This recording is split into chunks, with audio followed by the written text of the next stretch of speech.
All right, so now you're 11, you're in Detroit. So you've been bouncing around. And remember how you said you didn't have many childhood friends, Yeah. like, because you moved around so much. So how was it for you adjusting to now what became your permanent Oh environment? God, I fucking hated it when I first moved up here. Really? Bro. Hell yeah, because I went to school with like white kids and shit. You know what I'm saying? Like my cousins and them, we was, they was black, so we hung around each other all the time and shit like that. But when you went to school, it was like being like living in the burbs almost, like white kids with like nice ass cribs and you know what I mean. So it was like you went to school and everybody did their work. And everybody paid attention, and you know what I'm saying? Did I come up here and it's like all these motherfucking kids bad, they cursing like crazy, the teacher can't get none of the lessons done. I'll never forget it, bro. Like my first week up here, we doing math, and I'm like breezing through this shit. And all the other kids is like, I don't want to say fucking stupid, but damn they're stupid. Like, you know what I'm saying? It was like I was so advanced from just on the learning aspect because I was willing to actually I actually just made a joke with Martin from Copenhagen Crazy earlier this morning about that because he sent me like this long ass thing to read and I read it in probably like 4 minutes. He was like, "Damn, you read all that?" And I'm like, "Yeah."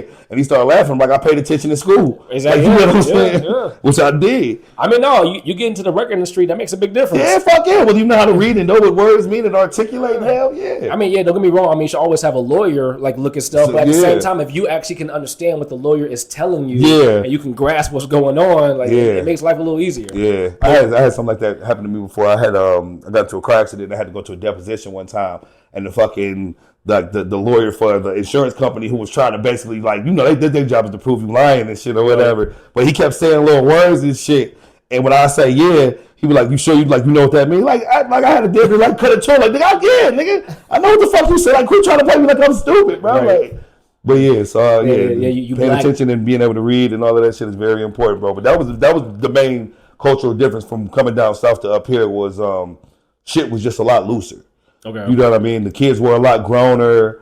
So you felt like in South Carolina, kids were still kids. Yeah. At least during that time. Like you got to remember, it was 96, 97. Now probably if you go down south now, I'm pretty sure that because of the internet and everything, they probably caught up. You know what I'm saying? Right. But yeah, we had to ask for permission to go outside, and could you go down the street? And all my friends was fucking wherever they wanted to be. You know what I'm saying? They come to my house and be like, ask my dad, can I go to the park? It'd be 7:00 and it's a school night. Like, can we go to the park and play basketball where all the grown ass niggas and drug dealers is at? Like, fuck no. Right. They be like, man, your daddy don't let you do nothing. I'm in like 7th, 8th grade. You know what I'm saying? But looking back on it, the fact that you had a dad who was like, None of them had dads. Yeah, exactly. Except for one, my homeboy Pooh. He had a dad, but his dad was like cool. I'm the oldest boy. You know what I'm saying? I'm the oldest, and I got 2 sisters. So there was no older one of me to fuck shit up or run my parents through the ringer where it's like, okay, this little nigga, we done been through this, we gonna let him do his thing. Right. I was the example.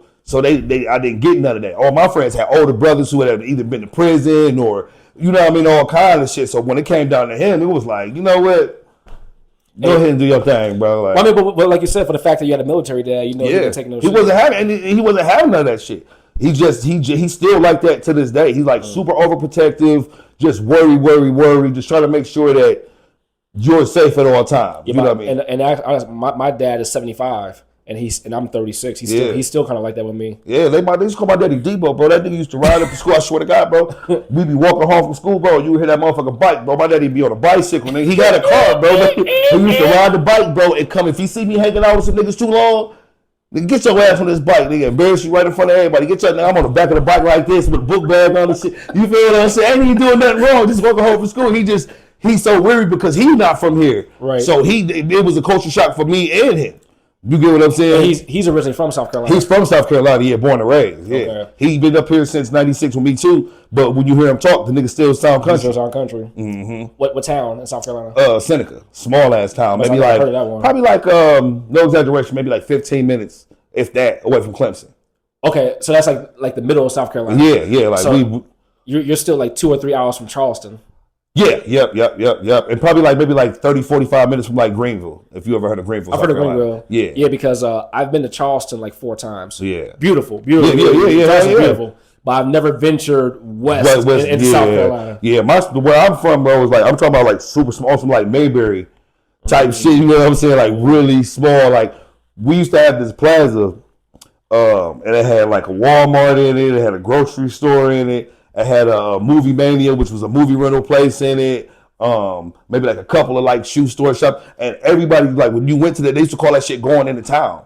Like, you know what I'm saying, bro? I swear to God, that shit was all in the same little vicinity, bro. They used to call that shit going into town. And now that I'm grown, I look back at that shit like, God damn, dog. That lets you know you from a small ass place, bro, where everybody called going to. That's like going. It's a plaza right here, bro, called Belmont Plaza. Everybody go there, Right. but motherfuckers have never been like, I'm going into town. You know what I'm saying? Like you about to go pick up a loaf of bread or some shit. I mean, yeah, well, those small towns, you know. So I always wonder. So my mom is from East St. Louis, Illinois. Okay.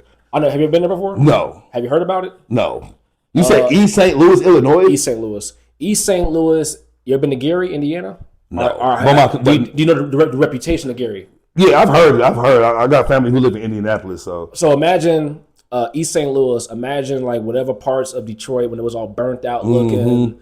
That's how it looked. Give or take. Yeah. Churches, liquor stores, abandoned buildings, vacant lots. That's, you know what the funny part is where I'm from, the side of town, west side, West Detroit, like Dexter Davidson area. Okay. That's how that shit is still look right now. They literally never rebuilt none of that shit from the riots. So you come. Hold that thought. I was just talking that too. And I think I know what riot you're gonna talk about. Yeah. So, the East St. Louis, my grandmother, rest in peace, she just died last year. But a lot of my family is still down there, so I still go there at least once a year to go see them. Only reason I'm from Chicago is because my mom went to SIU Carbondale for college, met my dad, and she really moved up to Chicago because of the friends that she so happened to make were all from Chicago. Yeah. And sometimes I wonder, like, how my life would have been if you would have been from there. Fuck yeah, bro. So do you ever wonder how your life would be if you had stayed in South Carolina? South Carolina? To a certain degree, yeah. I'm glad I got out because from what I can see, and I haven't been down there in a while, but from what I can see, I still got family down there. It's like frozen in time. I would have been bored, bro. Yeah. I would have been bored fucking shitless. Like, because I already had a knack to want, you know what I mean, from even venturing out, being able to come visit. Like, when we would go down south, when we lived down south, we would come visit here.